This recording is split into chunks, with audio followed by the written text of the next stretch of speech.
तुम लोगों ने नोटिस किया है ये जो अंकलों का संगठन है, इसके अंदर जो एक स्टेटमेंट है कि ये अंकल कूल होगा। लाइक अंकलों में जब ये लोग बैठते होंगे शाम को 4 बजे पार्क में जाके हास्य योगा करने से पहले, तो इनके अंदर जो कूल का स्टेटमेंट है वो पता है क्या है? मैं बताता हूँ कौन जेनजी को सबसे ज़्यादा हेट करता है। ये है इनका कूल स्टेटमेंट। मतलब हेटर होना सिर्फ और सिर्फ हमारी यूएसपी नहीं है। मुझे लगता था कि भाई जेनजी लोग हैं, जेनजी जन अल्फा है, ये इनकी यूएसपी है हेट करना and professional hater on the internet होना। लेकिन नहीं, अगर हम professional hater on the internet हैं तो प्रोफेशनल हेटर IRL ये अंकल लोग हैं। एंड तुमने इनके आर्ग्यूमेंट सुने हैं? इनके आर्ग्यूमेंट सुन के आई फील कि हमारी पॉलिटिकल पार्टी ज़्यादा अच्छी बातें करती हैं। इनका पता है पहला पॉइंट क्या है? कि हम लोग एटीट्यूड में रहते हैं, हम सीधे मुंह किसी से बात नहीं कर सकते। तुम खुद सोचो, एक अंकल है मेरे ही घर में बैठा है, मेरे ही घर के बने पनीर में पकौड़े खा रहा है, और फिर अगर उस अंकल को कह दिया कि अंकल ये जो आपकी बनियान में से पेट दिख रहा है इसको बनियान को नीचे कर लो, तो लड़का मुंह चलाना सीख गया है, जबान चलाता है लड़का है आपका। आपके लड़के को तमीज नहीं है, हाथ से निकल रहा है। और फिर तुमने सुना है ये एक घटिया सा आर्ग्यूमेंट, आजकल के बच्चे बड़ों से बात करना चाहते ही नहीं है। आजकल के बच्चे बैठते ही नहीं है। कौन बैठे आपके साथ और क्यों बैठे आपके साथ? आपके पास बैठो, आपका पहला सवाल पता है क्या होता है? ये मंगलवार के दिन तूने काली टी शर्ट क्यों पहनी है? और टी शर्ट की बात हो ही रही है तो तुमने नोटिस किया ये जो मिलेनियल होते हैं, ये जो नए नए जिनके बाल उड़ने शुरू हुए हैं, ये जो लड़कियां अब आंटियों की एज में जा रही हैं, इनको देखा तुमने चिढ़ कैसे होती है? तुम ना कभी देखना how a millennial woman behaves with a Gen Z girl.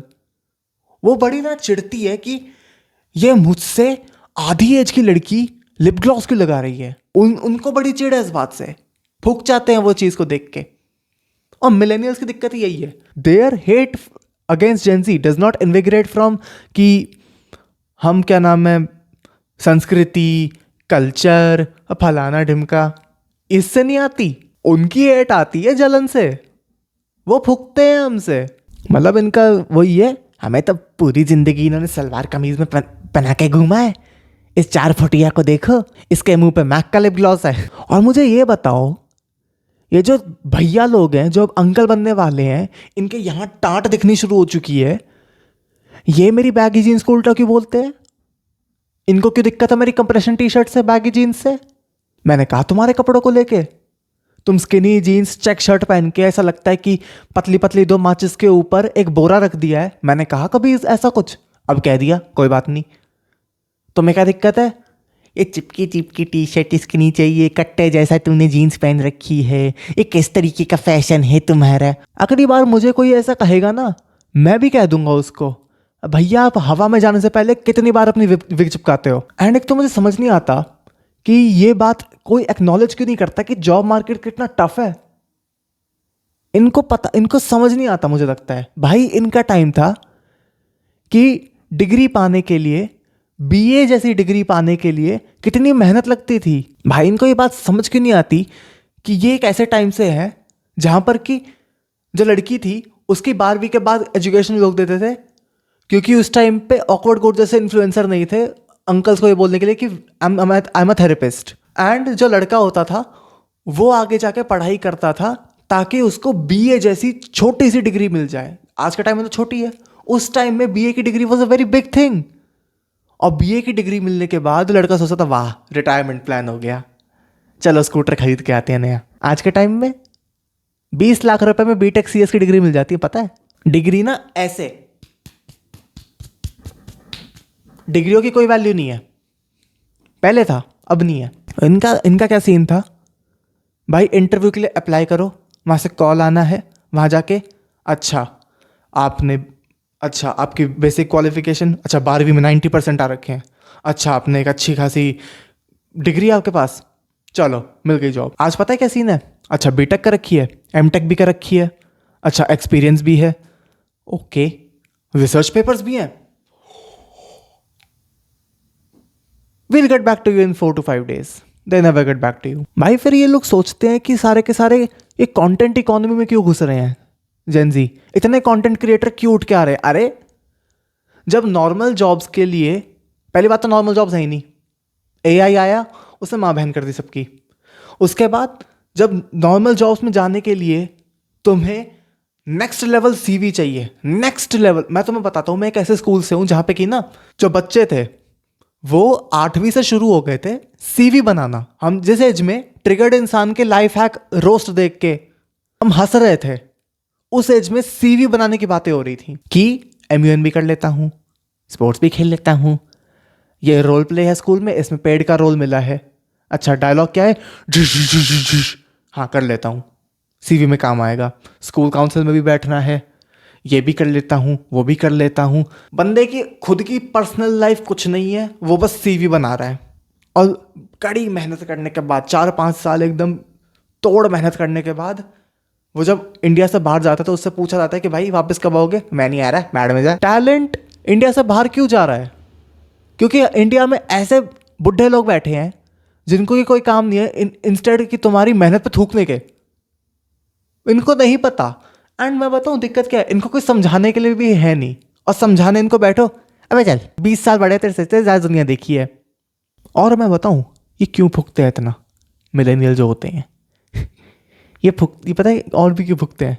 तुम सोचो, तुम एक मिलेनियल हो, तो 80s-90s में पैदा हुए, उसके बाद तुमने जी तोड़ मेहनत करी, 10वीं 12वीं में एकदम नेक्स्ट लेवल मार्क्स लाए हो, आईआईटी क्रैक किया तुमने, एक बहुत ही अच्छी प्लेसमेंट मिली तुम्हें, और तुम लेट से आज के टाइम में तुम 3 लाख रुपए महीने का कमा रहे हो, बहुत ही अच्छी तुम्हारी जॉब है। फिर एक दिन तुम ऑफिस में बैठे होते हो और तुम देखते हो कि एक 4 फुट की लड़की आई जिसने कि 5 रील बनाई, और तुम्हारे 1 महीने की सैलरी एक बार में तुम्हारे एचआर ने दे दी उसको। आई फील कोई भी फूक जाएगा। ऊपर से ना hating Gen Z is so cool at this point कि कोई अंकल लोग अगर सपोर्ट कर देते ना अपने बच्चे को कि नहीं नहीं मिश्रा जी, मैं कहता हूँ मेरा बच्चा जो है, जो वो कर रहा है उसको करने दो, वो कह रहा है उसमें रिजल्ट्स मिलेंगे, उसमें कुछ ना कुछ हो। गुप्ता जी आपको पता है, शर्मा जी का लड़का है, शर्मा जी हैं, उन पे उनके घर वालों ने वशीकरण कर रखा है। हाँ हाँ, मैंने खुद बात करी उनसे।